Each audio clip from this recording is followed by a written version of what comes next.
Welcome to the Spiritual Healing Cloud podcast. We help you explore an alternative world of insight, healing, and growth.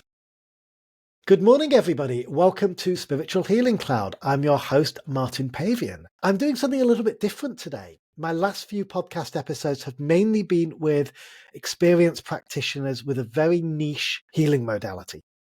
Today, however, I am bringing in a close friend of mine. His name is Satya Morarji. Satya is a business person in the UK who has just returned back from literally the world's largest spiritual event. And the reason I'm bringing this to you today is because wherever you are on your healing journey, if you're potentially interested in any kind of spiritual retreats, I feel the information from Satya is going to be absolutely valuable. Satya is a fantastic public speaker. We first connected through Liverpool City Toastmasters, so I absolutely know that whatever comes out of Satya's mouth is going to be absolute gold. Welcome, Satya. Yeah, thanks, Martin.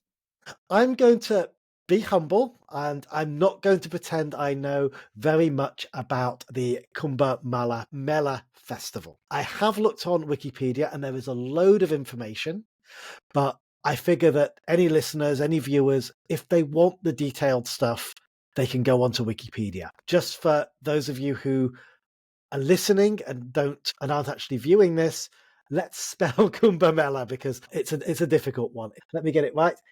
Kumbhmela.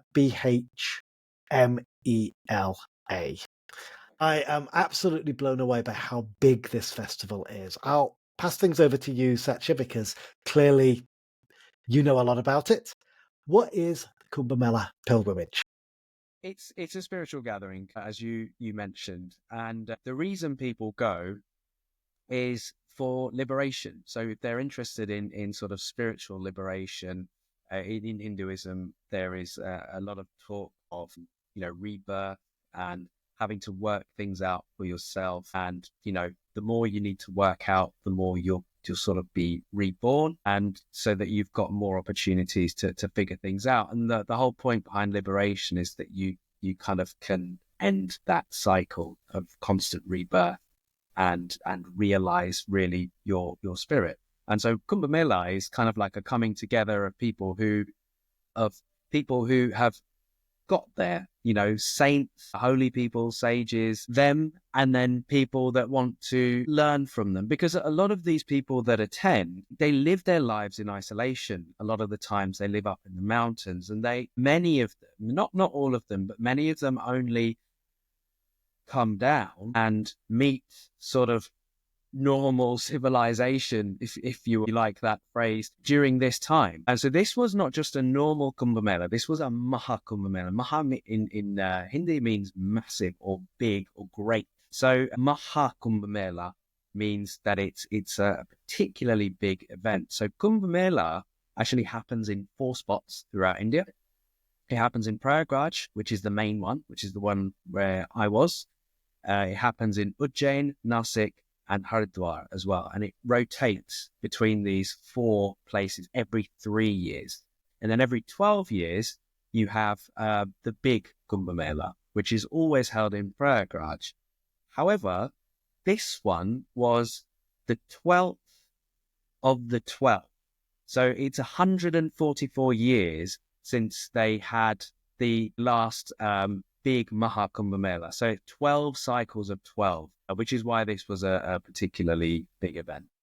When you say particularly big, I was absolutely blown away. When people talk about particularly big for a spiritual festival, I mean, I was discussing this with my mum before. I said, you won't believe how big this is. She's what, like 10,000 people, 20,000? And we're going up, and I was like, you're not even in the ballpark.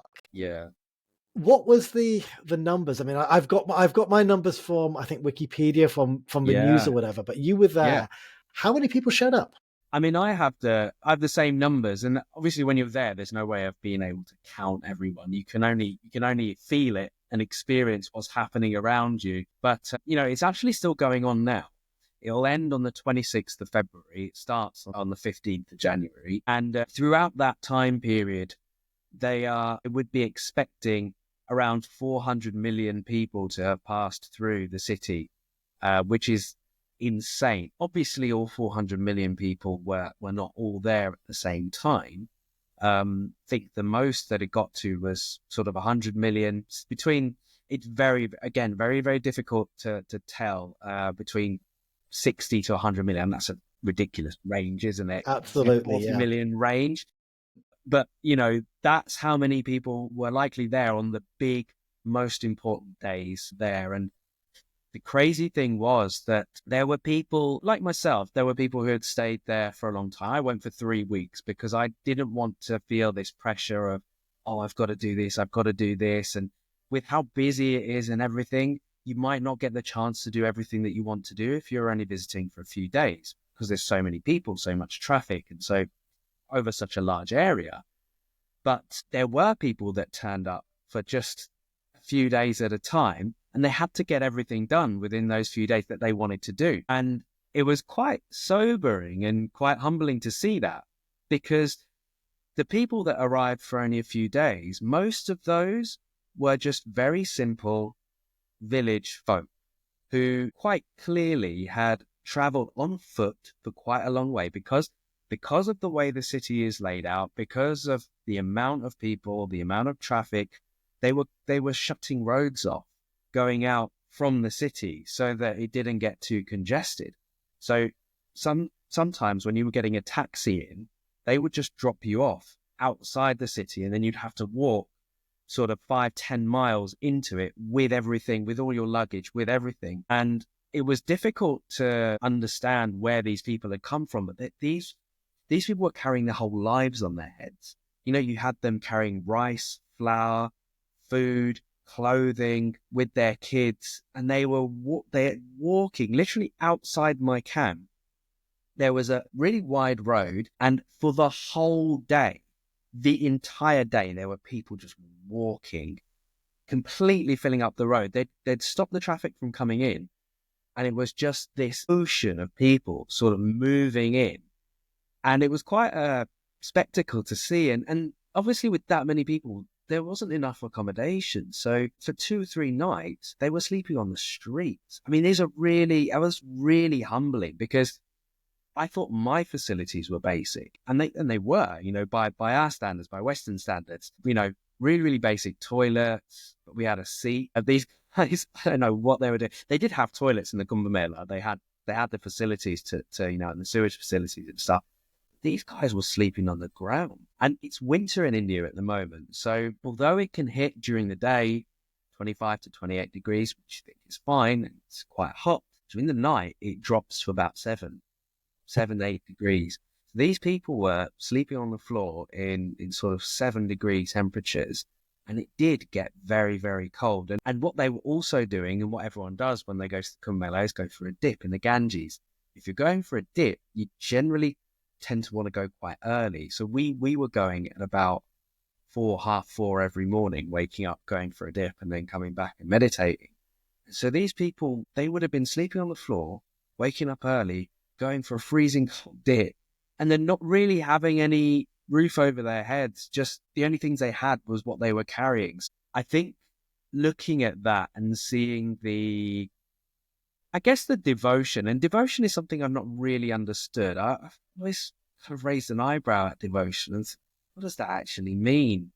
I've always thought that it was sort of like a blind faith. I always associated devotion with blind faith, and I never really understood it. But I think when I was there, I think that's the first time I've looked at people, the way they behave, and maybe I've started to understand, okay, I think I know what that is now, because they put themselves through so much to get there. And when you see them and the way they behave, the way they interact, they're just so accepting of everything, and they're just happy to be there. And it was pretty incredible to see. Yeah, I can imagine that. Before we go any further, I really would love to drill down into the day-to-day experience when you were there. But before we do that, my understanding is that this is I wouldn't say exclusively, but this is a Hindu festival. And again, my little Wikipedia research was sharing that 95% of Hindus are based in India. It's one of the 4 major one of the four major religions of, I think, 1.2 billion people worldwide. Do you consider yourself, I wouldn't even say typical Hindu, but a religious or a traditional Hindu in the UK? Yeah, that is a really interesting question, because I don't think there is such a thing as a typical Hindu. Hinduism is so diverse, and I would even hesitate to call it a religion. It's not even a way of life. Like sometimes people say, oh, it's not a religion, it's a way of life. It's not even a way of life. It's just something completely different. And I think the reason it's been called Hinduism is so that it could be put into a box by the West. So when you have Western religions, they saw what they saw as religious practices and thought, right, we need to call this some kind of ism. We need to put it in a similar box to what we understand, Christianity or Islam, whatever. Oh, right, this is clearly Hinduism. And it's really not that at all. It's very, like I said, it's very diverse, and it's so diverse, in fact, that we were talking about this the other day, that there is space within Hinduism to not believe in God. So there is space for atheism within Hinduism.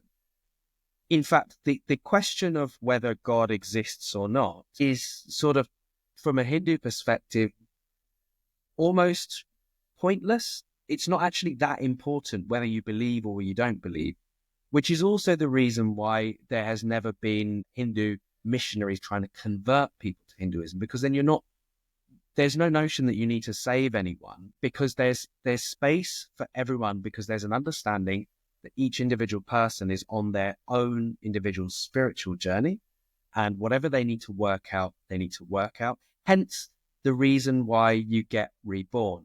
And the sort of idea behind rebirth and reincarnation is that you're put into situations in life that are going to help you grow, that are going to help you understand a little bit more about who you are. And actually, if you see it from that point of view, then when you move through your life, it's sort of like you're asking yourself the question, well, what's life trying to teach me now? What is it that I need to overcome? And in that sense, if you understand that, then you start to begin to understand the difference between running away from something or confronting it. And renunciation, because there's a difference between renouncing something and running away from it. And the two are completely different. And one of them involves actually facing certain things, and the other one involves sort of not facing it. So in that sense, every single person on the earth, viewed through Hindu eyes, can be seen to be going through their own journey. And if it's important for you to progress spiritually as a person by not believing in God, by doing whatever you do, then that's what you need to do. And so there is an acceptance built into that thinking where each individual person should be allowed to do what they need to do, because that's their journey. And what right have you got to tell them that they need to do this? They don't need to do that. So yeah, that is why it's very difficult to encapsulate what Hinduism actually is. It's fascinating that the way you phrase that is exactly how I define spirituality. I believe spirituality is absolutely personal, absolutely unique. And it's about, from a clinical phrasing, we talk about shadow work, doing the stuff which has been repressed, which are uncomfortable to work through, and recognizing what that is. That sounds very, very much aligned with everything you've just said then, without any connotations of traditional concepts of religion. So I think that would resonate with a lot of people, whether they identify with any religious practice or spiritual practice. That seems to be the universal commonality that everybody going through spirituality will be working through. And I think that's fantastic. You were sharing with me as well that you didn't actually get into spirituality initially. You got into business first. So what I found really fascinating when we spoke before was how you were mentioning that it was actually business which got you onto a spiritual path rather than another way around, or rather than it being in conflict. And I thought that was really, really interesting. And again, something I think would relate to people who you're self-employed, you're working for yourself. there's a lot of people who'll be listening in, probably in that kind of situation. How did you go from starting your business to moving on to a spiritual path? Yeah. So, I mean, it wasn't completely to do with the business. I was already, I would say, from quite a young age, spiritually minded and very interested in all the things that I was being taught and all the things I was reading. So it was already there. And there was something, sort of happening there, that interest and an intrigue, curiosity was there. But getting into business acted like a catalyst. It sort of did something that I did not expect it to do. And actually, I think a lot of people relate with this. So you start up a business and you have all sorts of ideas about how you want to move it forward. But when you come to that point that you need to move it forward, you realize you have some shortcomings, and either you need to upskill or learn to do it yourself, or you need to recruit someone to do it for you.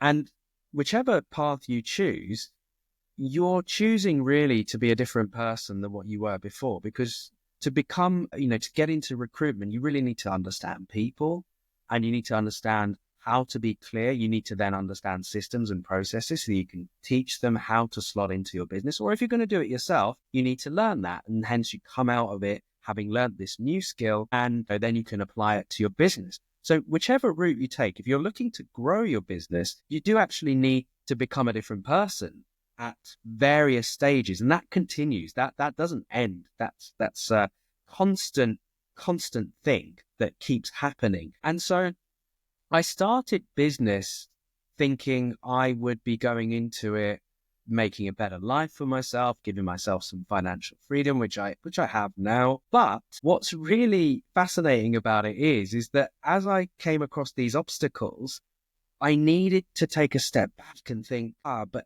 this requires me to improve myself. This requires me to become a better person. This requires me to have more understanding about this, that, and the other.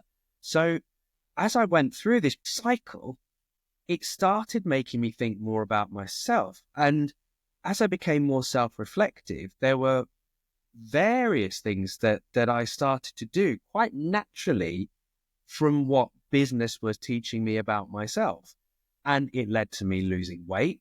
It led to me becoming a lot healthier. It led to me being a lot more open, a lot more communicative, caused me to then start outsourcing a lot more and thinking about bringing staff rather than learning. Because when you're first starting off in business, you think you have to wear all the hats.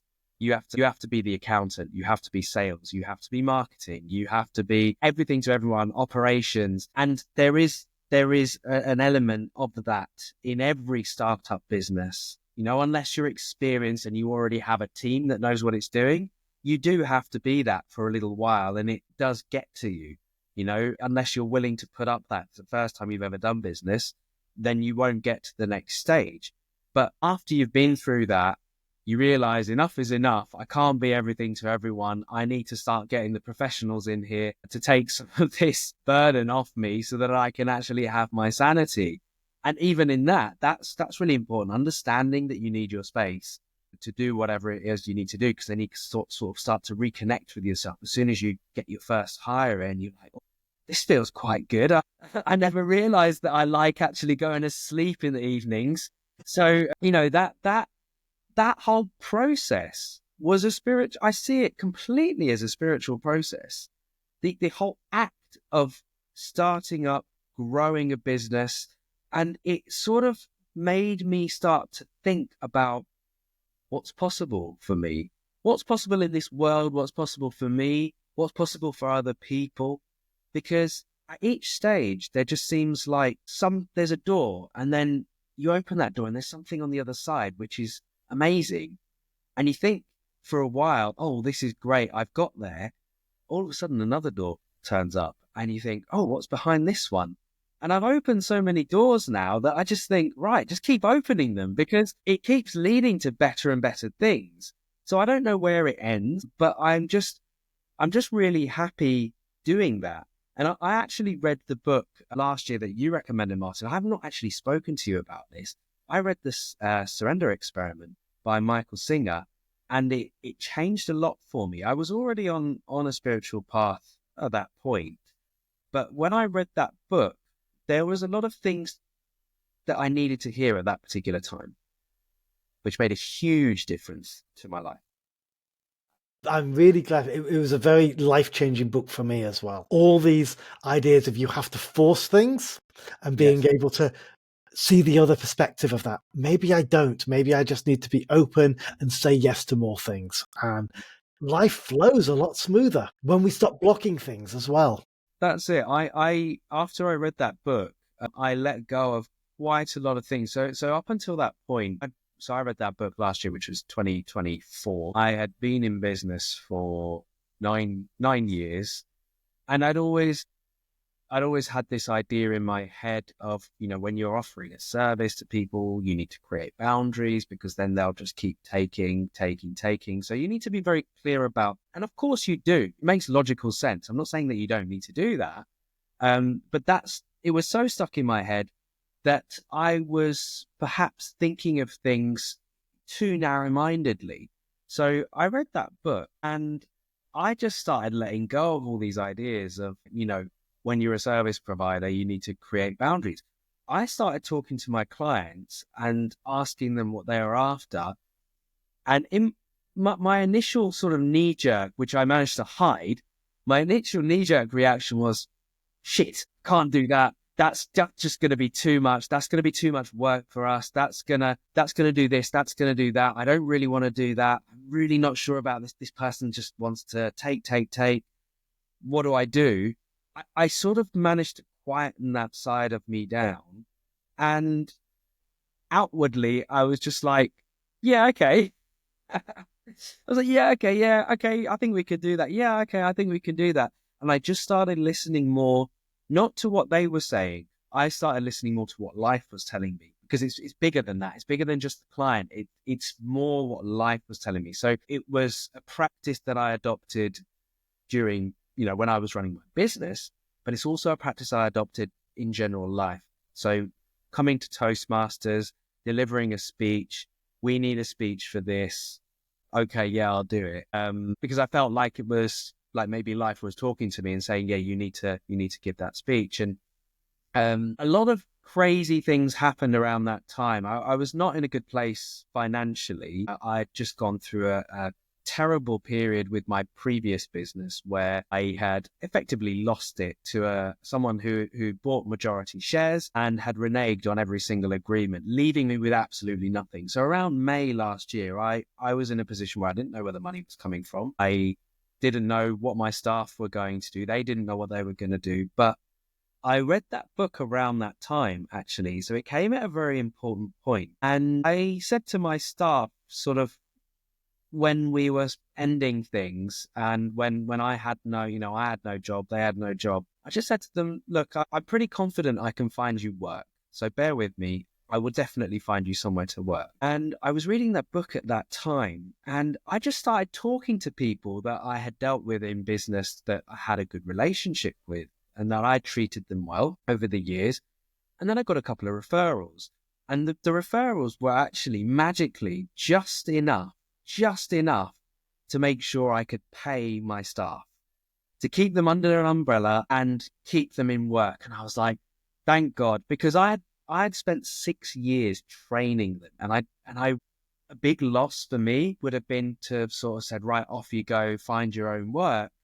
And then have lost them, having put all that time and effort into training them and bringing them up to a certain standard.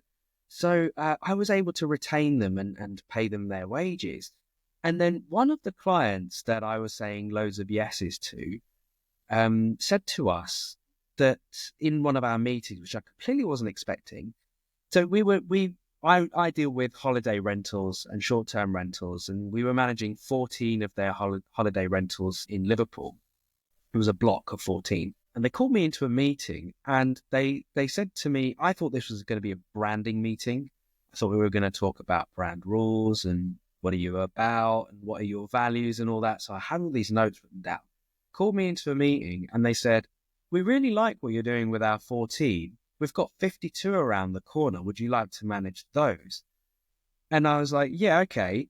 not really like, not completely realizing that, or registering that, okay, it would take a lot of work. But I was in that mode because I was reading the book, and I was like, okay, like, of course we'll take that on. That's a lot of business. And I had 2 months to prepare, and I said, look, can you start paying me 2 months in advance? Because I'm going to need to recruit more staff. I'm going to need to take people on. I'm going to need to train them up. And they were like, yeah, okay, we'll do that. So literally within a click of a finger, I went to not knowing where my income was coming from to actually earning more than what I was earning in my previous business. And this is all through surrendering and saying yes, just allowing things to flow properly, and naturally and organically through life. And this is actually what allowed me to go on the Kumbh Mela, because I This is was, exactly, yeah, this is where I wanted to really move forward to. So going to Kumbh Mela, being in England, having business commitments, things like that, it seems like a huge leap forward. And I'd love to know pretty much from the moment something hit you, something said to you, I need to go to Kumbh Mela. Okay. What was it? this is about, when you're talking about surrendering and allowing life to flow, it's a lot of it is about listening, just listening to what's being said. So I do Kriya Yoga, right? And it's a particular type of yoga, which is very meditative focused. You have to be initiated to do it. And I had been initiated into Kriya Yoga April of last year. So this is the sort of a month or so before everything ended with my And what does previous. that involve, being initiated into Kriya Yoga? It's sort of like, I don't even know what they do, right? I couldn't describe it. It's they will take you through a bunch of techniques, and they will sort of align your chakras. These are energy Oh, centers yes. within your body. So it's very related to Reiki healing and Reiki, and actually the two are, yes, very, very close in terms of their similarities and acknowledging these energy centers within the body. So anyway, I was going on a coach tour in, I think it was September or October last year. And the coach tour was from the main man, if you like, of the organization that I'm a part of. The Kriya Was Yoga Kriya organization. Yoga, yeah. It's a kriya.org. You can find out more about it there. KRIA. K K Thank you. yeah, kriya.org. And so he was doing a coach tour of his teacher was in the UK for a certain amount of time, and he was just doing a coach tour of all the places that his teacher used to visit and used to kind of frequent while he was living in London. And so a bunch of us were invited to come on this coach tour with him. So I was on this coach tour, sat next to a guy called Chris, who's from London. And we were talking, and he was like, oh, there's this Kumbh Mela thing coming up.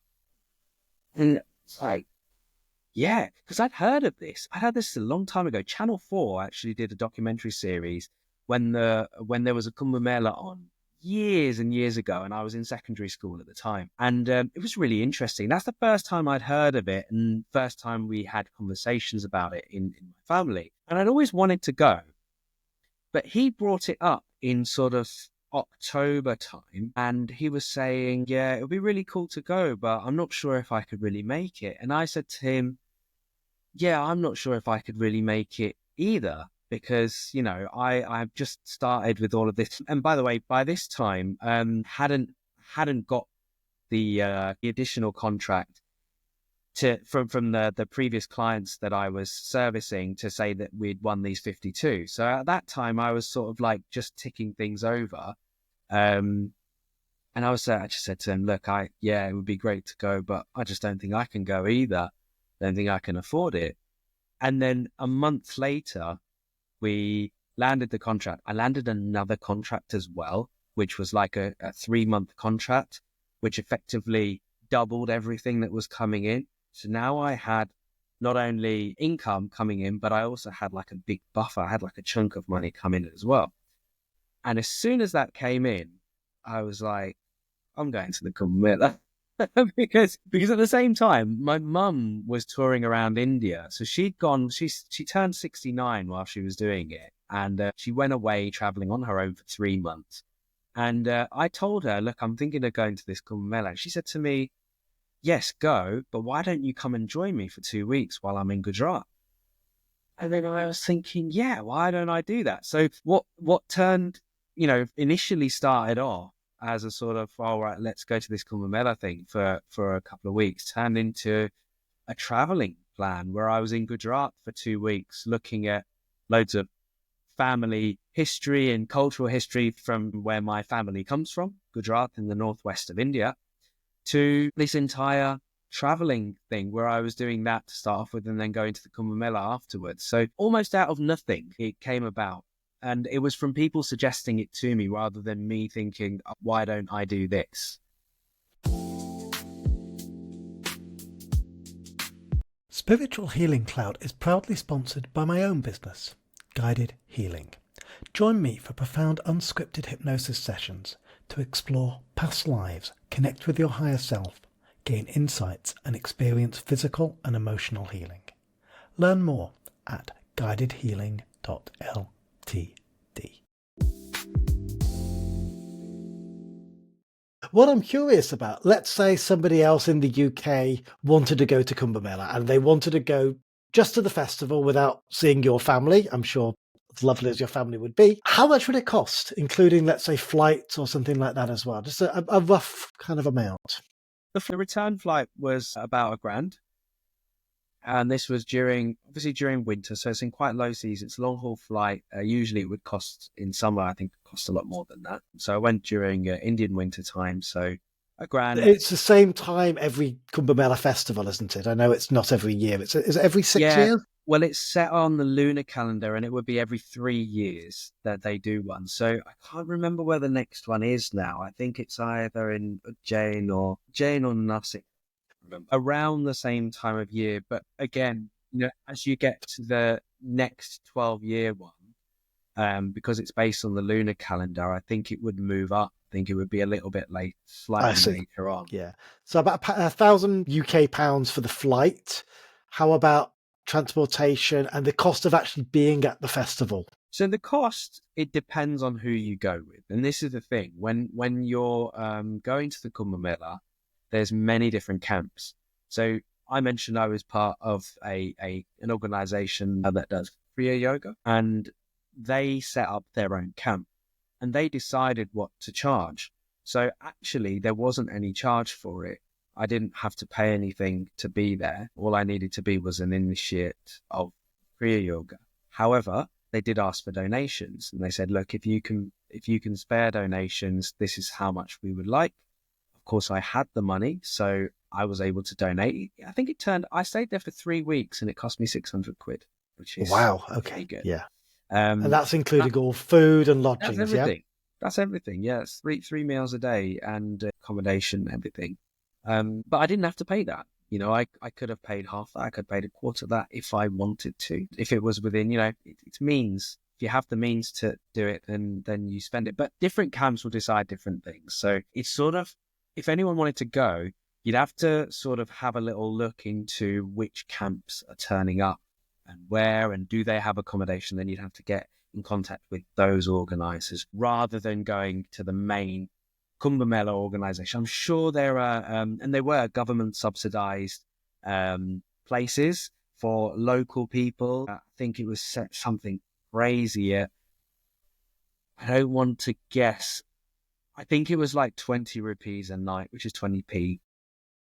Obviously, the facilities were very, very basic. Most of these people come from villages, so they're used to living in very, very basic conditions. And that was only for Indians. But I think there were other facilities available. It's just from my experience, if you want to have a good experience of the Kumbh Mela, I would maybe find out what organizations are going there first, have a look into those organizations, see if you like what they're doing. ISKCON, which is International Society for Krishna Consciousness, Hare Krishna, the monks that chant Hare Krishna, and they set up loads of tents everywhere and hand out the Bhagavad Gita. So ISKCON were there. They had 2 centers there where, people could have gone on and booked through them. But go through an organization is probably the best way. Right. And am I right in thinking that a Google search, that there will be a lot of resources available to find those organizations? Probably. I didn't have to do one, so I don't know. Of course. But yeah, that's probably going to be the best way to do it. Absolutely. Cool. So you decided you were going to go, you booked your tickets. Obviously, you were spending some time with your mum before you got there. But talk me through the journey getting to Kumbh Mela and your first impressions.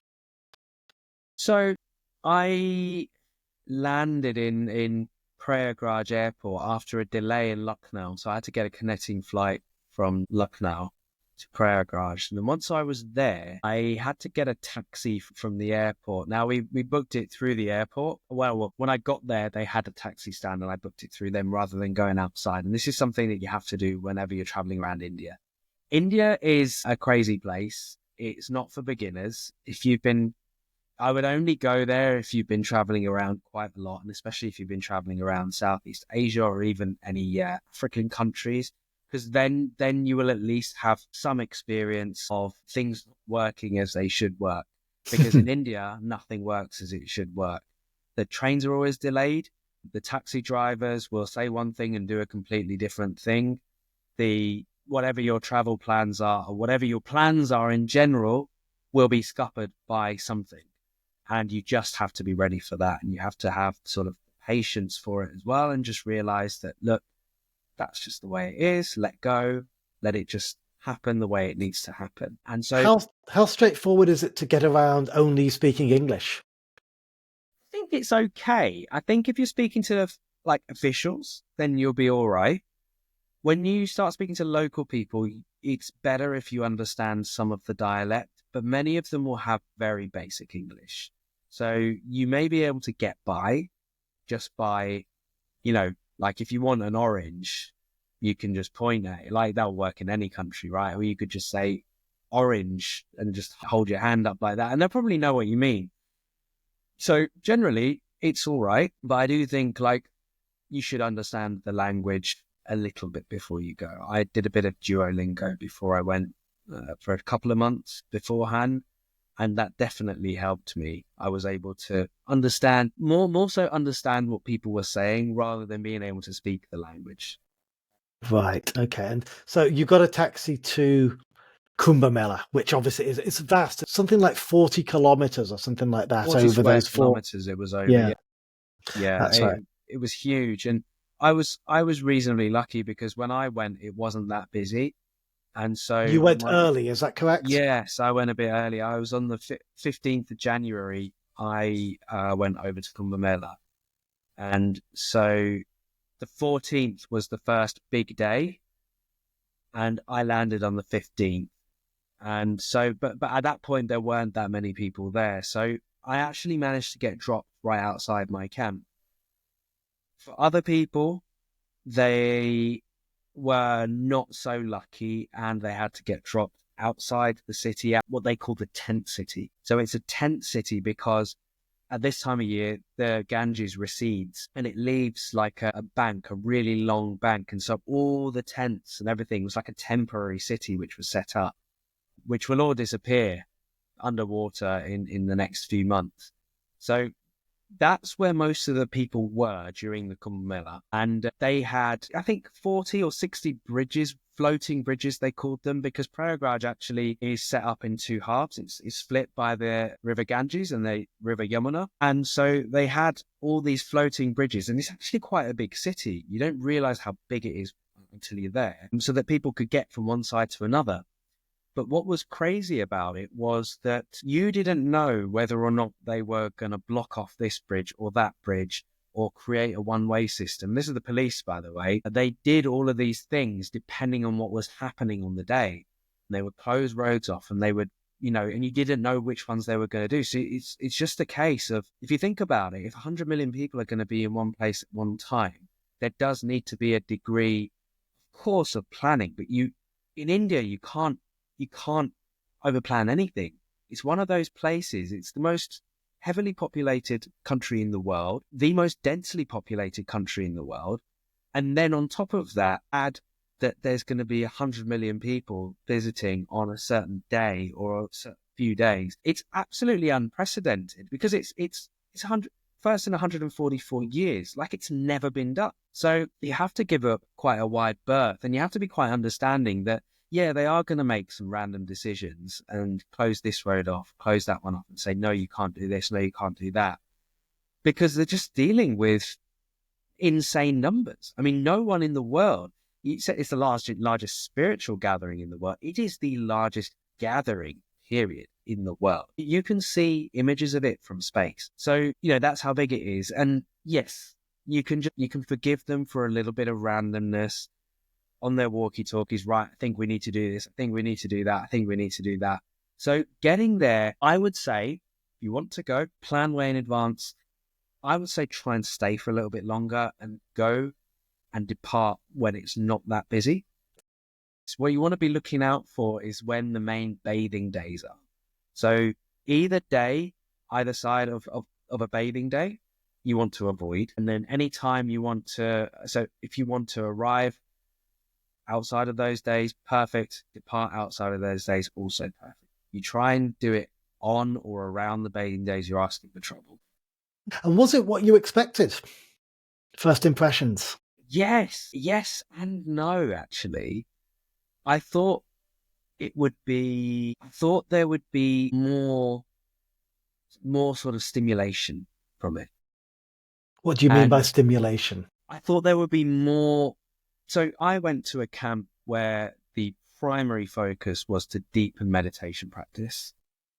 And so there was a lot of sort of introspection, meditation, it was technically a silent retreat, although most of the time people were talking. But, for the meditation, for the, when we were eating meals, people respected that to an extent. So it was all about deepening meditation practice. Okay. Just before we go any further, so I'm just trying to create a picture in my mind. There's obviously 100 million people coming on one day. There must be a lot of different camps, right? Yeah. And am I right that these would all have a different theme, a different organization associated with it? And each one would also have their own independent kind of activities. Is that right? Yeah. And do you stay only in your camp, or can you migrate to another camp? You can go to as many different camps as you want. There's all sorts of things going on. There are talks, there are discourses, mainly talks, discourses, and sort of devotional singing. So there will be people doing devotional singing. There will be sort of darshans, you get to see some spiritual leaders from different camps, and they'll turn out and, sort of speak with any of the devotees that have come. So there is actually a lot going on. And this goes back to the point that I made before of there's many different paths, and there is an acceptance of many different paths. And so if you sort of resonate with something that is intellectual, and there is a lot of that, especially in the West. I think in the West, we are primarily concerned with intellectual pursuits. We want to know why things are and what they are, and dissect them and take them apart. There is that route to spirituality through wisdom. It's called Jnana Yoga, which is the yoga of wisdom. And it means that you are particularly studious, you remember things, you are able to dissect and piece things apart and make arguments and debate and do things like that. There is devotion, which is Bhakti Yoga. So that is through devotional singing, devotional acts. Maybe you like to engage in acts of service. And that is also seen as a spiritual path. So there's many, many different spiritual paths. Kriya Yoga is like a meditative path. So it's not saying that there's one path that's right, one path that's wrong. There are many different ways. And so through all of these different ways, there are different camps that are set up. And so each different camp will have its own take on what their particular journey is. And the great thing about it is that it's not that's right and that's wrong, or that's more valid and that's less valid. It's just, that's what they're doing. And so there's a curiosity of like, oh, right, let's go and see how they do it. Let's just go and see what they're all about. And that's quite interesting to see that. So I was in a place where I was much more withdrawn. And I say that, but on the first few days, we went out and explored quite a lot, and we saw some amazing things. But I thought we would explore a lot more. As it turned out, I feel like the distances were prohibitive. The heat during the day was also prohibitive. And so what you wanted to do didn't necessarily coincide with what was practical. So Would it make sense for somebody to go for, let's say, 3 weeks and do 1 week in 3 different camps? possibly, yeah. Yeah, I think so. And there were people that were doing that. There was a guy that we met. I went traveling during the Kumbh Mela. So my base was at the camp in Prayagraj, but I went to Varanasi, which is also known as Kashi. It's one of the oldest living cities in the world. And it's such a fascinating place. It's where people in Indian tradition, they go there to die and they want to be cremated there. And there's so much history that's come out of there. And when we went over there, we met a guy and we said, why don't you just come back to our camp and stay with us for a few days? Because we might have space.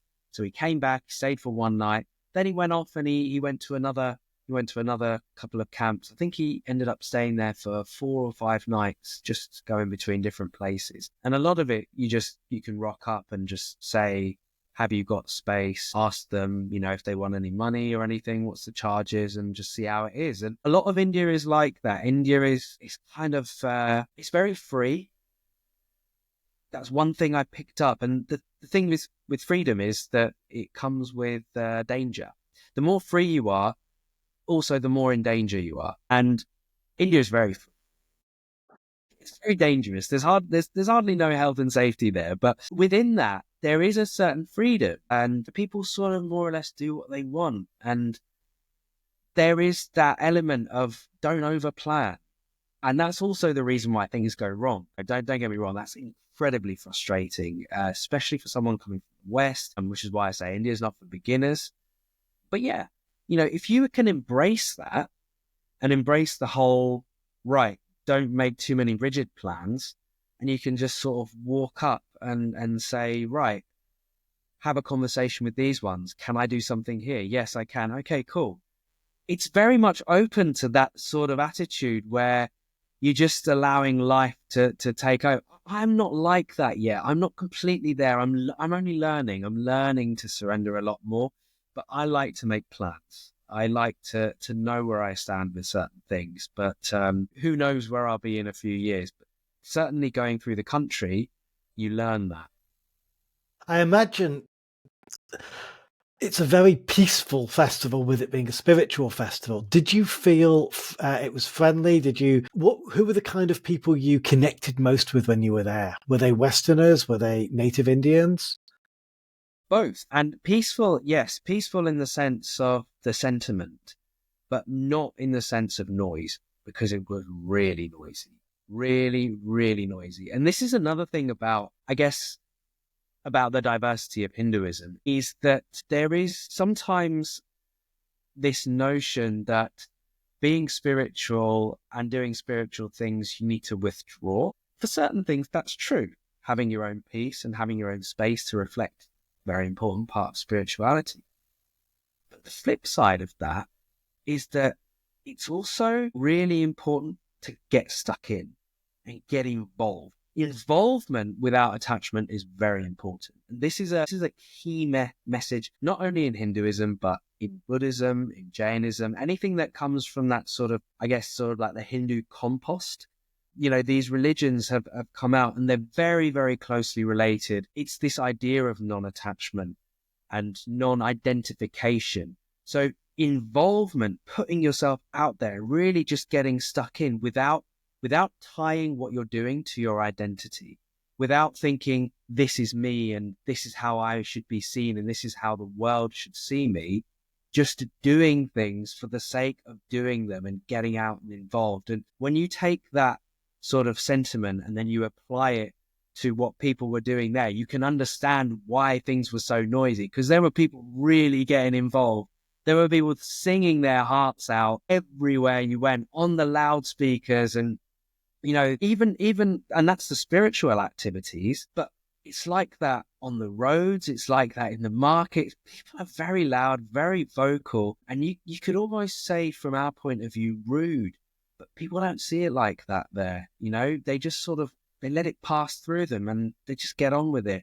So yes, peaceful, but this sort of exuberance for life was also present there. And this was the surprising thing that I found about the monks. You asked me about who I connected with whilst I was there. The monks that I connected with were really very bright. And when I mean bright, I mean sort of just like very life affirming. When you speak to them, there is a sort of a song in their sentence and a certain rhythm to the way they speak, which was, you'd expect them maybe to be a bit stiff and upright and I'm a holy man and this is all about peace. And they weren't stiff. Some of them were more peaceful than others. It was sort of like it was like a twinkle in the eye and a sort of like a fire, not like a harmful fire, but a real zest for life, which I found. And I found a lot of people that I connected with were like that. And I would say 50-50, there were many, many Westerners there in our camp, and there were also plenty of Indians as well. And I found I was able to connect with both sides because I have this, I was born and brought up in the UK, but my parents also made it a point to teach me about spirituality and all those sorts of things growing up. So I felt kind of like an affinity with both sides, and it was lovely. And it was lovely to see that, in front of you. Not everyone was like that. There were people who weren't sort of there at that point. But even then, it's sort of like you can still connect with them in a meaningful way. A lot of the time in the West, we kind of have this notion of, oh, this is my kind of person. This is my tribe. These are my people. This one's got a great vibe. This one doesn't pass the vibe check. And really, what that boils down to is me and mine. This is me. This is mine. This is my property. It's like, what are my preferences? What makes me comfortable? What makes me uncomfortable? We have so many choices here. And sometimes what that does, in fact, if you look at it from a spiritual point of view, from a yoga point of view, actually the aim is to try and get rid of that. Is to really get rid of preferences. This is a very difficult thing to talk about and to grasp, especially from a Western perspective, because I really struggle with it as well. I want to be around people that lift me up and sort of help me feel like I'm a better person or whatever, or that push me on. And this idea is very difficult to grapple with, in that it's not about what your preferences are. It's not about what makes you comfortable and what makes you uncomfortable. Sometimes if you pay too much attention to that, then you won't live. Because if you're too comfortable, and I think this is where most people can agree, especially in business, if you're too comfortable, then you're probably doing something wrong. It's not saying, oh, be uncomfortable all the time, which is another school of thought, which again, if you want to talk about monks and asceticism and austerity, that's a different conversation, because they really get uncomfortable to try and break through this barrier of, comfort doesn't help you to grow as a person. But I think most people can agree that it doesn't. And so if you really unpick that and take it to its logical conclusion, then really for true growth, for true spiritual growth, what you need to do is get used to this idea that being comfortable all the time is actually not natural, and it's also not good for us. And if you want to take it one step further and take it one step further and take it one step further and keep going down that route, actually, the people that make you uncomfortable are not the problem. It's your internal state that you need to work on, because if you've got a stronger internal state, you can deal with these people. And when I say deal with them, I don't mean deal with them in a way that sort of dismisses them. You can deal with them through compassionate eyes, and you can see them, if they're trying to bring you down, you may even have enough empathy. And I don't have that yet. I'm cultivating it. Sometimes I have it. Sometimes I feel like I wish I had a little bit more. But you can see them through compassionate eyes, and you can see, well, maybe this person is sort of struggling a little bit here, and I'm not going to take what they say too personally, and I'm just going to let this go through me. And I think that's a very, very difficult thing to do. but it's something that I learned whilst being there, and something I've been working on in myself quite a lot, in terms of just, it comes back to that resistance and surrendering.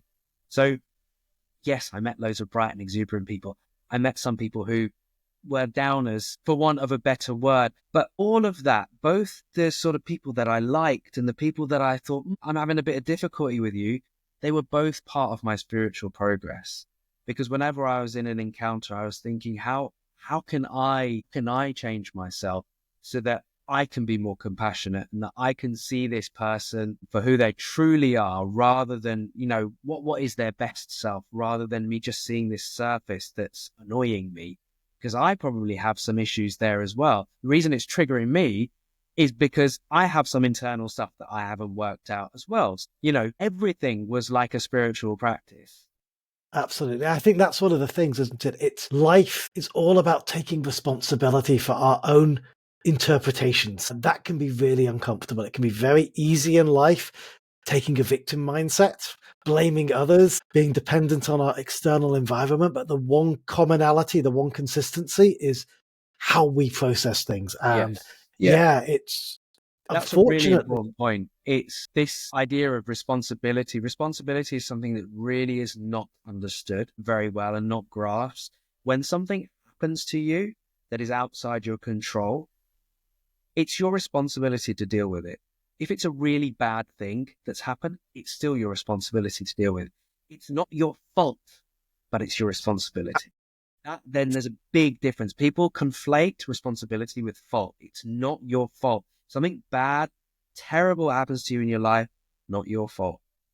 Absolutely, it is your responsibility, because no one else can deal with it. You're the only person that specific thing happened to.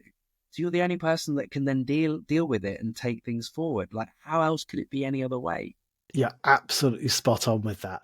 What I'd like to just move forward to is, again, what most impressed me was your acknowledgement, really, that spirituality and the concept of Hinduism is incredibly personal. So everybody, I guess, going to these type of festivals is looking to get something unique to them out of it.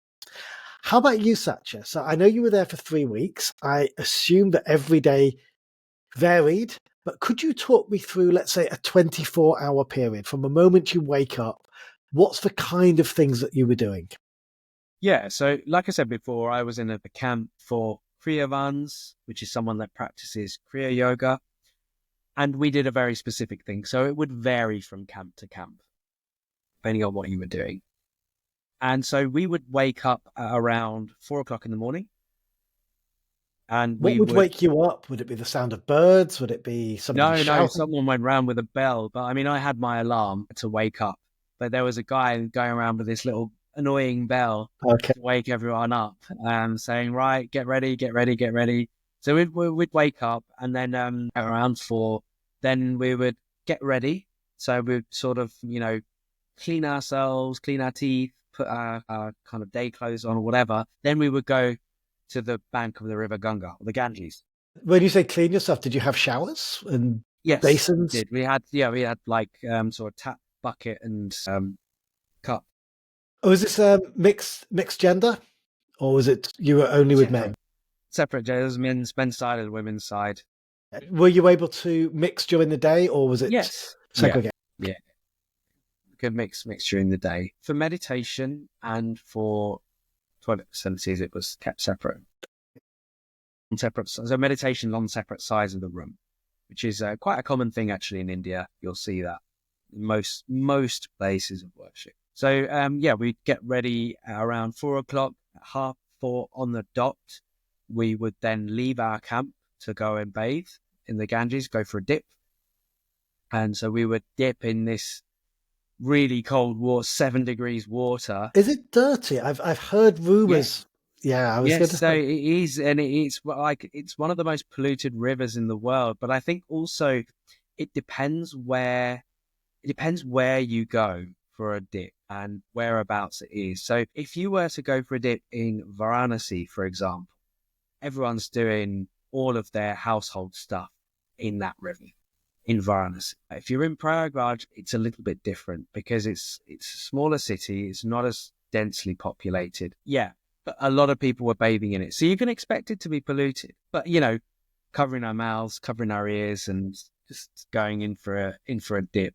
And it's largely symbolic. I mean, some people will tell you that, like our Guruji, our teacher, was saying, it does have spiritual benefits to go in there, and that's fine. For me personally, I'm not convinced. I'm not too sure, and I keep an open mind with it. I think maybe I will one day. Maybe I'll realize that he does confer spiritual benefits. I just did it to be sympathetic towards whatever the traditions were, and what people were doing. And to be open and to be curious about it, I just went and did it. Did you bathe naked? Spiritual Healing Cloud is proudly sponsored by my own business, Guided Healing. Join me for profound unscripted hypnosis sessions to explore past lives, connect with your higher self, gain insights and experience physical and emotional healing. Learn more at guidedhealing.ltd.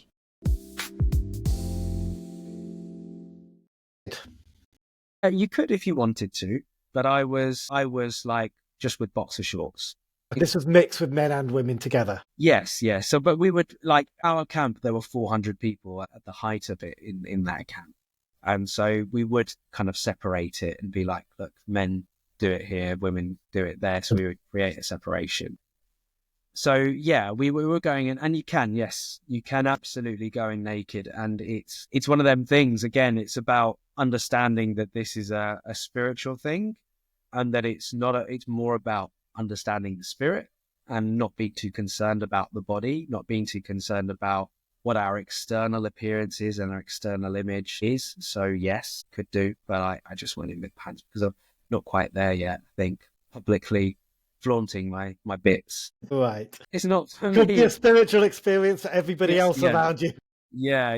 I mean, in Medicine Festival, there were naked saunas, which was fine. And that's not in public. That's sort of like in a privately contained area. And they were incredible. We had some amazing conversations with people when you don't have any barriers or clothes in the way. It was actually quite an eye-opening experience, because you can't judge people. Normally we judge people based on what they wear. True. When you don't have that anymore, you have absolutely nothing to judge them on, and you start talking to the person. So yes, digression. Yes. Yeah. So you finished bathing. It was about 4:30. No, a bit later, I guess 5. Finished around 4:45. Still cold. Still cold. And we dry ourselves off. Apparently, you're not meant to. The real hardcore monks were not doing it. They weren't drying themselves off. They were just putting their clothes back on straight and allowing it to dry naturally. I have no idea why. That's just what they did. Maybe it's an austerity practice. You have to get used to being uncomfortable, that being the main thing. But I was not there at 7 degrees and having a dip and then having to walk 15 minutes back to the camp while soaking wet. No, not for me. The dip was enough. So we'd go back to the camp. Then we would, there would be like a little bit of a break, like 15 minutes, 20 minutes or something. And then what would you do in your breaks? Probably just sort a few things out from the morning, or just like, just lie there. And sometimes some of the monks would sing what's known as Ganga Stotram. It's a Vedic poem that was composed around, I think, the 8th century by a philosopher called Adi Shankara. And it's sort of like a devotional song about the river Ganga, it's lovely to listen to. And so the monks would be singing it every morning at the top of their voices as soon as we came back from the dip. And I got a recording of it, actually, because I asked them on my penultimate day, I said, look, can I sit in and record this? Because this has been the sound of my morning for every morning for the last 3 weeks. And they let me sit in and record it, which was incredible. It's such an uplifting and bright song. So we'd sort of like hang around and just sort of listen to that and have this herbal tea that they'd made, in the kitchen. And then we'd have a guided meditation. So guided meditation would last. It's separate to Kriya Yoga. No, that is Kriya Yoga.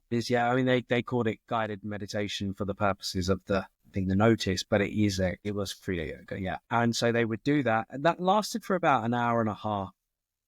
Were you having to sit upright, cross-legged, or anything like that? Could you sit however you wanted to? You can sit on a chair if you want to. Initially, I was sitting on the floor for the whole thing, which my body was not ready for it. Yeah. And then I started sitting on a chair. You have to do, you can't run before you walk. And I had to acknowledge that this wasn't good for my body. And they had chairs. They were encouraging people to say, look, it's more important that you can focus on your meditation practice than just doing an arbitrary, you have to sit on the floor, like a dogma, you have to sit on the floor to do it. So yeah, the chairs were available. I sat in a chair because an hour and a half is too much. And this is a really interesting point, actually. So, yoga, as it exists as we see it from the West, we know a particular branch of yoga, which is known as Hatha Yoga. And Hatha Yoga is the physical yoga. Most people do yoga to improve their posture and to improve their health and their muscles and their nerves and whatnot. It's mainly for physical health benefits. But a lot of people don't know that yoga, that Hatha Yoga, the sole purpose of that Hatha Yoga is so that you can create and condition your body to sit down hours on end without injuring yourself. That is the only reason that all of those postures and everything that you do. So this whole industry, this billion-dollar industry that exists across the world, the primary reason for it was so you could sit down without injuring yourself. That is the main reason. That's why they developed it. And I understand it, because if you do sit down for a really long time and want to meditate, you will injure yourself if you're not used to it. So you have to condition yourself to be able to do that.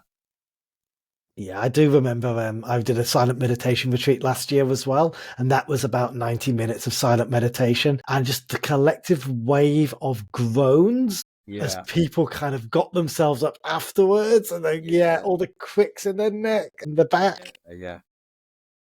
It was like, it was silent, but there was just this wave of empathy. It's like, I know this is horrible.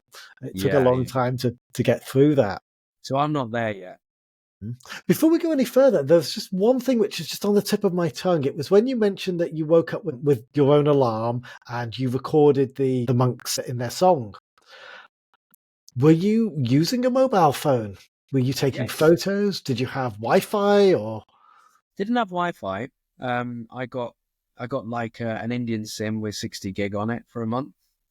So plenty of data to see me through. So I did have access to the internet. I was taking photos, videos, audio, and actually they're very open to it. There's certain places, especially within Jainism, where they will not allow, and Jainism, by the way, going off on a slight tangent here, if you ask someone, is Jainism the same as Hinduism? If they're a Jain, they will say, no, it absolutely isn't. If you ask a Hindu, they'll be like, yes, the same thing. There's a massive crossover. That's all I'm going to say on that. There is a huge, huge crossover, right? They are, if you saw it from outside, you would just think it's Hinduism, but it's different. Jainism is incredibly austere. In fact, it is what the Buddha, when he attained his enlightenment, you could say that he was fighting against that. Not fighting. His philosophy was against that, because he went through, if you know the story of the Buddha, so many austerities at the time, and he starved himself. And these Jain monks, you think about, if you hear some of the things that they do, you would just be blown away. They put themselves through so much, to the point where they perceive the end of their life is heading, they will starve themselves to death, because they don't want to take... Is this the mummification which they do, where they eat only... It's not mummification. They just starve themselves to death, because they have this feeling that they shouldn't be taking more from the earth than what's given to them. They actually, their whole thing is not depleting the earth of resources, so they starve themselves to death, it's crazy. It's so ahead of its time, but it's also incredibly austere as well. So anyway, why was I talking about Jainism and austerity? I think we were talking about our bad backs after meditating. About what? Oh no, we were talking about mobile phones. Mobile phones. Being able to use that. So they don't, in Jain temples, they won't allow you to take photos. They have all sorts of rules about that, because they're very, very strict on everything. But when you go into Hindu temples, and mostly sort of like Hindu surroundings, they're very open about it. I was asking, I was taken on a tour actually on my penultimate day again by one of the swamis at the ashram or at our camp. I was on the back of his motorbike for pretty much just over half of the day, which was a crazy adventure. He kind of came out of nowhere. This guy, by the way, I think was able to read my mind. I have some stories about that, which I just cannot explain. I don't want to put too much on them, but all I know is I can't explain them. Something else was going on. But I asked him when we were going to these various places, is it all right to take a video? Is it all right to take pictures and stuff? He's like, yeah, that's fine. To the point where we were going into places, and a lot of these places, by the way, we were seeing sort of quite senior figures, and there was a massive line to see them. I'm talking about people that would have been waiting hours to see them. Because I was with this guy, he took me to the front. We just skipped the queue, took me to the front. And then he was like, right, sit there, I'll take your picture. And I was thinking, I've just walked past all these people. They're looking at me. Now I'm sitting next to this guy that everyone is waiting to speak to, like I'm encroaching on his space. And this guy is just taking a picture of me.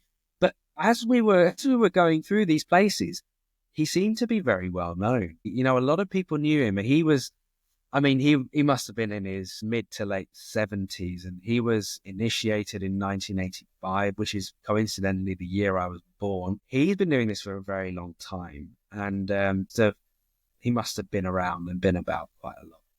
So I felt really privileged to be with him, but also privileged that I was able to use my phone. You were talking about taking videos, taking photos. He was telling me, he was like, yeah, take a photo, take a video. And I was really like, is this disrespectful doing this? I guess he knows the Western mindset. Yes. Yeah. I mean, I did ask him because I was like, look, I do want to keep some of these for my memory. He was like, no, take a picture, take a video. I'll do it for you if you want. And he was I've got some pictures of me sitting by these enlightened people. He's taking the pictures. Wow. Because he offered to. I just find it really curious how I can imagine a spiritual retreat with people just sitting around checking their Facebook messages and things like This that. guy was constantly on his phone. Before I knew who he was, we used to call him Phone Baba or Phone Swami, because he was constantly on his phone, always talking to people. Granted, he was usually telling people about where we were and like what section we were and how to find us and stuff. He was talking to so many people. Yeah, that really surprises me. So you've done your meditation. You haven't eaten yet, right? Even though you got up at 4 a.m. We'd eat after meditation, but you know, I have a practice which you already know about. I eat once a day, and I kept that up whilst I was there. I think it's good for a number of different reasons. So I would only eat lunch in the morning. Maybe I'd have one of the herbal teas that they had made, but I wouldn't eat anything until sort of lunchtime. What was the food there? The food was what they call Sattvic food. In Hinduism, yoga, spiritual, in yoga, they have 3 different states: is Sattvic, Rajasic, and Tamasic. Sattvic is sort of like anything that elevates your state. Rajasic is more about understanding your passions and knowing what drives you, which is where I think a lot of the Western world teachings are. Follow your passion, think about what it is that you want to do and everything. And then we have Tamasic, which is sort of like darkness, and it's all about apathy and lethargy. What they have is what they call Sattvic foods. So Sattvic foods are foods which allow you to sort of just elevate and think and feel more in tune with yourself. So they don't have onions, they don't have garlic, because these are thought to sort of bring about more passionate feelings and sort of more fire energy into your psyche. So it can be quite distracting for meditation. So because of this, the food was very plain and it was quite difficult to deal with. So they had like sort of flatbreads, and then they would have maybe some sort of spiced rice, flat rice, which they call poa. I don't know if you've ever heard of that. They would have this for breakfast, poa and potatoes, which was really nice, but I wouldn't eat breakfast. So, and then they would have like another section with boiled vegetables, and then maybe have some sort of poppadoms or something at the end, and some pickles. So it was quite nice, but I think after about a week and a half, 2 weeks of eating this type of food, I was starting to feel it. There was hardly any protein in it. I'm used to eating more protein. I was really starting to crave cheese, and I had to get some. I was talking to one of the guys about it, and his name was Paul. He's from Romania, and I was telling him about it. And then the next day, he came in with this big block of paneer, and he was like, "Right, here you go, have some cheese." I was like, "Thank you so much. I really needed that." So I had that with some dates, which was amazing. It was really good to finally have that protein hit, but I was starting to miss my comforts at home. And although the whole thing was about sort of understanding that you're here for spirituality, you're here to sort of see past your comforts. For me, it was also about recognizing where my limit is and saying, well, it's a marathon, not a sprint. And this is where I am right now. This is what I understand. There are certain things perhaps that I don't understand, but maybe that will come with time. So, there was a few places we could go and eat. Generally in India, not a good idea to eat off the street stalls. Our stomachs here are not accustomed to it. So we couldn't really venture out too much, but there was a saving grace next to us, literally next to us, 5 minutes away. There was this Italian pizza place, and they made really good stone baked pizzas. So we kind of discovered this about 2 weeks in, and a group of us went over, and that was it. I just went all out. I had like a pizza. I got their Parmesan truffle fries, which were incredible. They had some pasta there as well, which surprisingly was really, really good. Indians generally don't know how to treat pasta. It's been my experience, but it was al dente and the sauce was incredible. Then I had a Belgian waffle with ice cream at the end Wow. to top it off. So this was a really good place. This is very rare in that type of setting to have something like that. But, they were catering towards tourists, and I was so grateful for it. Because I think it helps to build me back up a little bit from when I had been eating very, very simple food. And I appreciated it. And that's the thing. It's not about being extreme. It's not about falling into dogmas and saying, yes, you have to do this, you have to do that. For me, I can acknowledge where I am and understand where I am along my journey. There were some people there that I feel were trying to run before they could walk. And I think they suffered a tremendous amount because of that. And you can't say anything, you don't want to be judging anyone. It's just, I was looking at them and thinking, no, that sort of thing is not for me. They were sort of ill and refusing medication, doing that sort of thing. And, it's all about spirit. It's not about body. And, really taking those sort of, and these things are written about, but these are written by spiritual masters. You're not a spiritual master yet. And you have to earn the right to build yourself up to the point where perhaps, yes, you can actually confidently and truthfully say from your own truth that, yes, the spirit's more important than the body. But until you're there at that point, your body is more important. Until you realize it for yourself, your body's more important. Because if you don't look after your health, then everything else deteriorates, and then your mental state is affected, and then you can't do meditation. So until you're at that point, you can't run before you can even walk. So I could acknowledge that. I came to a realization about 2 weeks in when I realized that my food, I really just needed certain types of food. I realized I could at that point not be a monk, because I have always, and this is one thing I mentioned to you the other day, is that I realized I couldn't be a monk right now. But that's a good realization to have, because I think for a long time I toyed with the idea of, oh, it would be nice to renounce the world. It would be nice to sort of escape and do all of these things and just live a really simple life. And I think a lot of people do think like that. A lot of people that I speak to certainly toy with this idea, or should I say fantasy of, oh, I'm just going to live a really simple life. And really, what does a simple life actually mean? Do you really know what that means? Do you really understand the reality of a simple life? Because if you're not ready for it, you'll find it boring. Plain and simple. If you're not ready for it, you will find it really, really boring. And I was finding that towards the end of my 2 weeks in out of 3 weeks. And I spoke to a couple of guys about it there. And I was like, look, I'm kind of struggling here. I'm not really sure if I can do this. And I'm not really sure if I can keep this up for very much longer. I'm going to need to change something external. So I needed that external stimulation to keep things going for me. So I needed to visit that pizza place. I needed to go out on little walks here and there and just talk to more people and discover new things. I still needed that external stuff. And I realized that when you talk about karma, people don't understand karma very well. I think in the West, they think about karma as being something like a retribution. You do something bad, and something bad happens to you. You do something good happens to you. In a way it is, but karma is sort of, from a Hindu perspective, the reason behind us being reborn. It is things, if I was going to put it plainly, it's things that you've got to work out. A lot of people sometimes, when they are feeling that they encounter the same situation constantly and get frustrated, why does this always happen to me? Why does this always happen to me? That's karma. That's life's way of telling you there's something that you haven't figured out yet. And you just need to figure it out. And, the more I make you think about it, the more likely you are to figure it out until you do.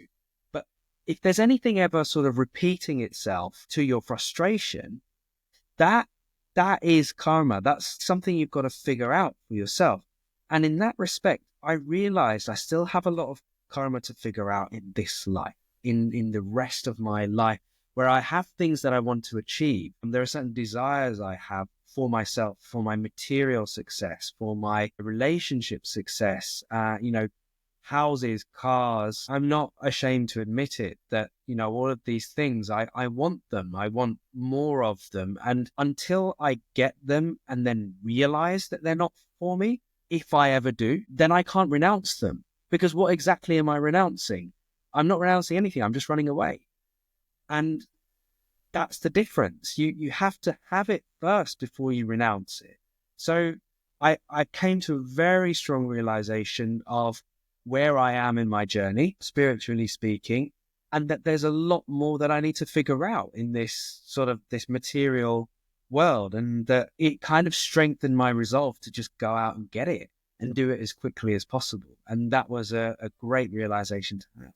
Beautiful. You've kind of already answered a question I would have asked you about, ultimately the kind of things that you've realized. Just for continuity, let's just go back to after that meditation. That was when, am I right that that's when other people would be having lunch? Breakfast. Okay. Yeah. Let's just play through chronologically that 24-hour period, and then we'll jump back to the insights and realizations as well. So then there would be a discourse after breakfast. Then by that time, once that was over, it would be ready for afternoon meditation. Another 90 minutes or so? Yeah, 90 minutes or so. Afternoon meditation would finish around sort of 12:30. And then there would be a late afternoon discourse around 5:00. So there was a little gap where we had to do whatever we wanted to do. And sometimes some people will volunteer to help out in the kitchen or clean up a little bit within the sort of campsite itself, or just go out and explore the Mela. Like that was just like free time. You could just do whatever the hell you wanted. But a lot of the time you kind of wouldn't want to because it was just too hot. So because we were waking up at 4 a.m, most of us would just have an afternoon siesta, which made the most sense. What were sleeping arrangements like? Did you have a private area or was it? No. It was all in a big tent, and there was about 40 of us in that one tent, and then they had a number of different tents like that. So yeah, it wasn't like tent-like material. So we were kind of exposed to the cold and everything, and then we just had a very basic wooden base, which was elevated slightly, with like half an inch. You couldn't call it a mattress. It was sort of just like a roll of material. What did you need to bring with you? Did you need a sleeping bag or anything like that? Some people brought a sleeping bag, but because I'd been traveling before and I needed more clothes, it wouldn't have fit in my suitcase. So I just brought my yoga mat, which doubled up as a sort of makeshift mattress as well, because it's quite a thick yoga mat. So I was really grateful for having that there because, it was pretty tough. It's like you're sleeping on the floor. And then they would give us some blankets to sleep on. Is there anything you wish you had have brought which you didn't? I think some better snacks. Yeah, that would probably have been the main thing. Some better snacks. Okay. But most of the stuff, like my diet is very dairy heavy.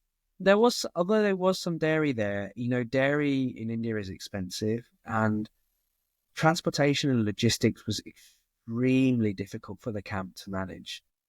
Getting things in for them, getting soap in even was a massive challenge, because when I talked about the barricades and the closing off of roads, you think to keep this camp running, they need to keep ordering these supplies and to get them in. Remember, everyone else within the main Kumbh Mela is also trying to get them in.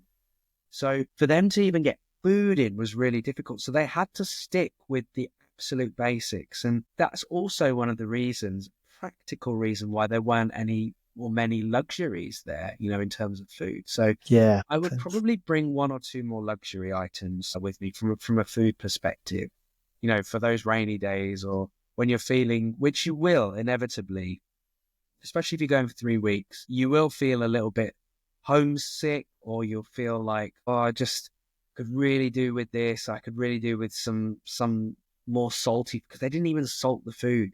This is what Sattvic food is. It's like unsalted. It's just the most plain of the plain. So yeah, that's probably one thing I would have taken. And you have plug sockets to be able to charge your phone Yeah. and things like that? Yeah. Okay. Yeah. I took a socket extension actually, because I'm quite electronic and up to my thing. So during the day, I would charge my power bank and charge whatever other stuff I needed. And then in the nighttime, I could take the power bank so I could have it bedside and connected to my phone. Right. So you have your afternoon nap. What happens after that? What time is it about nap time? Are we talking about 1 o'clock, something like that? Yeah, so we'd finished meditation. Sorry, I forgot about lunch. So lunch would be after meditation, the afternoon meditation. So lunch would run up to about 3 o'clock or something. And then people would sort of have their, like a little overlap afternoon nap for a couple of hours or something. And then, or explore the Mela. And then at 5, there would be a discourse, another one. Then that would be about an hour. And then 6, there would be evening meditation. 6, 7 o'clock evening meditation, about another 90 minutes. And then there would be evening meal. But by 7:30, I don't eat before I go to bed. So, because it ruins my sleep. So I would just have had my lunch. And then after evening meditation, I was getting ready for bed. Because by 7:30, if you're going to be up at 4, you need to be in bed by around 8 o'clock. So I didn't understand how some of these people could just eat an evening meal, socialize, and then go to bed at like 10 and be up at 4. I was thinking, no, because I have a Whoop and it tells me how many hours of sleep I need. And I'm one of these unfortunate people that needs between 8 and 9 hours of sleep a night. Otherwise I don't function. Some people are, everyone's different. Some people function pretty well off of 6 hours, but I'm not one of them. So straight to bed for me, and then to start it all over again the next morning. And you did this pretty much consistently for 3 weeks? Pretty much, yeah. There was a few days where I was ill, so I didn't wake up. I didn't wake up at 4. I woke up at 5:30 instead. I had the flu and a bit of food poisoning, but even then, I was getting up and doing the meditations, because I wasn't dipping, but I was there for the meditations. How about coming back to the UK, getting back to human life again? Yeah, I gave myself a week off to just do admin, just to sort of, hide away, because it wasn't just the Kumbh Mela, which I was away for 3 weeks. It was the 2 weeks before that. So for 5 weeks, I was with someone or with people every single day. And I live alone. So I'm used to my own space, my own time, my own, just being with my own thoughts. So when I came back, as soon as I got back to Liverpool, I just shut the doors and told everyone I'm taking a week off paperwork for admin for myself, just to be with me. And had some pretty good meditations then, actually, arguably some better meditations than what I even had while I was there, because as I mentioned before, it's quite noisy over there. You could hear over loudspeakers loads of devotional thing, even when you're meditating. And you obviously, when you're doing a guided meditation, you're going by someone else's pace. So I was able to come back, go at my own pace, dwell a little bit longer in certain places and less in other places as felt natural, which is what you're meant to do. And there's no prescribed amount of time that you do. It's just there's various stages throughout the meditation. And if you feel like something is benefiting you, you can repeat it. You can spend a bit longer doing it if you want to, but you have that. It's just about understanding where it's taking you, where you are. So I had some very nice meditations when I got back. How do you think the experience will change your life as of now moving into the future? I think it's funny because I feel like I was ready for that experience. I think sometimes when people have life-changing experiences, they're only life-changing because it caused such a shock to the system. And this didn't feel like it was a life-changing experience. Don't get me wrong, it was. But there weren't any shocks to the system. I feel like I've been building up to something like this actually for a very long time. And a lot of it I expected. A few things I didn't expect, but they're like a little bit like water under the bridge, if that's the right phrase. Or yeah, it wasn't anything significant. So did have a couple of little insights, I think, into devotion. I've always poo-pooed devotion. I've always thought that, what is that? No, because when people are devoted, they're almost irrational. The devotion I've always seen as something very irrational.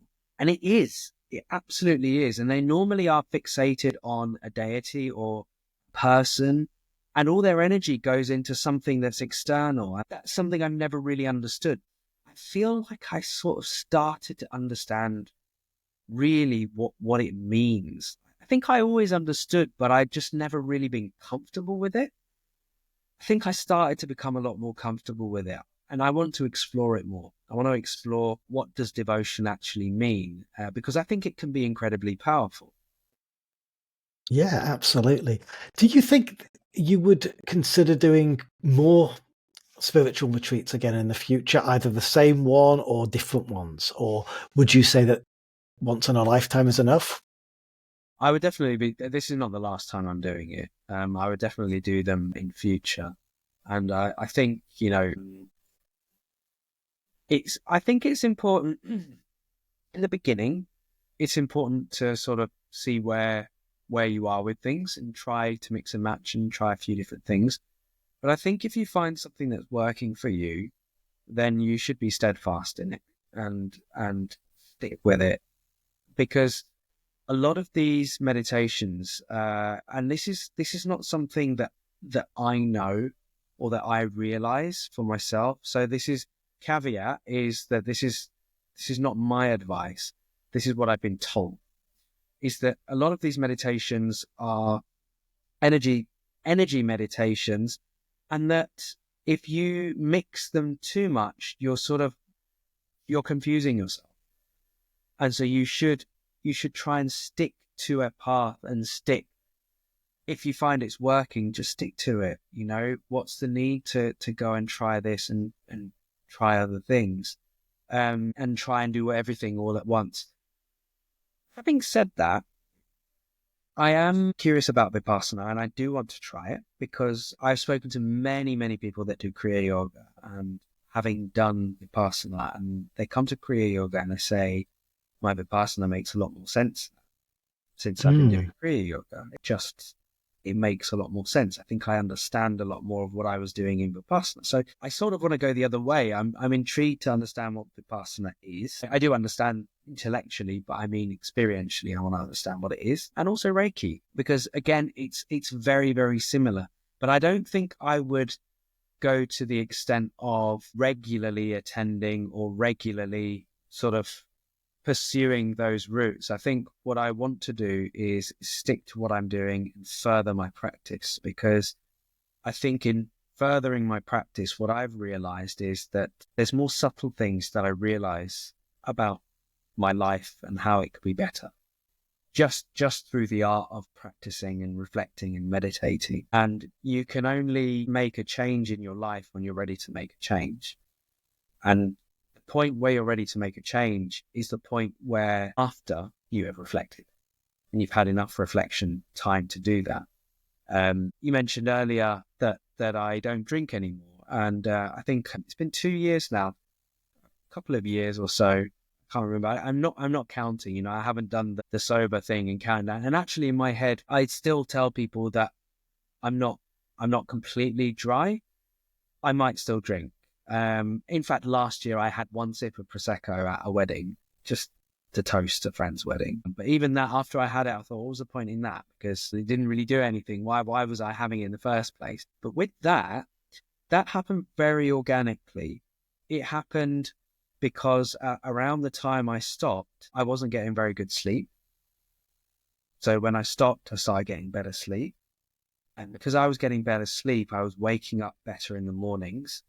And then I started to see things a lot more clearly. I was able to move through life with a lot more ease. And after a couple of months of doing that, I just thought, why would I want to have it any other way? I was making better food choices. I was able to exercise better. And this happened organically. This happened through a realization. It's not because I read some book and someone said, don't drink.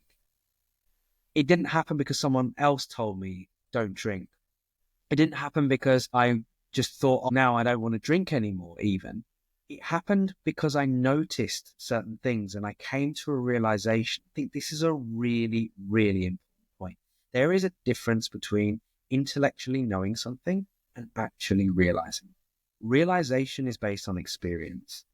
And that's so, so, so important. You could read any number of things in a book, but unless you experience it for yourself and you experience it as a truth for yourself, you haven't realized it. And so this idea of trying to run before you can walk, I'm not going to do that to myself. All I know is that if I deepen my meditation practice, I have had very subtle experiences of slight improvements that I've made to my life as a result of meditating. So for me, the answer is just deepen your meditation practice and the realizations will come, and let them come organically. I'm not going to force anything. As I make my way through life, allow those realizations to come through me, come through my experience, and just let it flow. So if anything, I suppose the main thing I've learned after going through that whole experience is just trust yourself. Trust yourself more, deepen your meditation and listen. And that's it. What more can you do? I think that is an absolutely beautiful summary. As you were speaking, I'm like, how can I summarize this? And you have just done such an eloquent job of doing that, which is no surprise having known you for so long. But this has been absolutely fantastic. What I'm going to do is, as I publish this, I will be sharing your LinkedIn details, if that's a fair thing to do. As I said, Satya is somebody who is doing incredibly well with his work at the moment professionally, but he's also a fantastic speaker, as I'm sure everybody who's listening will recognize that. So if you have any more questions, if you'd like to contact Satya directly, I'll share his contact details. But it's been an absolute delight to have you on the show. We've gone so much more beyond the 1 hour we'd allocated just because I was so happy to just sit there and listen to everything. It's a very rare opportunity to just give somebody the space to just share everything that is on their mind. And I'm really grateful that you've been able to come on and do that. Thanks for having me, Martin. It's been really good, actually. I think that your questions have, like I said to you before we started this, I only just came back last Friday, the Friday before last, sorry. And I haven't processed everything in my head because so many things went on. And I think your questions brought out a few things that I perhaps would have taken me a bit longer to realize myself. So it's been really good speaking to you about it. I'll take all the credit for that. So thank you again. And I will see everybody else next week. I hope you liked this episode. To learn more, please visit our website at spiritualhealing.cloud and be sure to give us feedback and spread the word.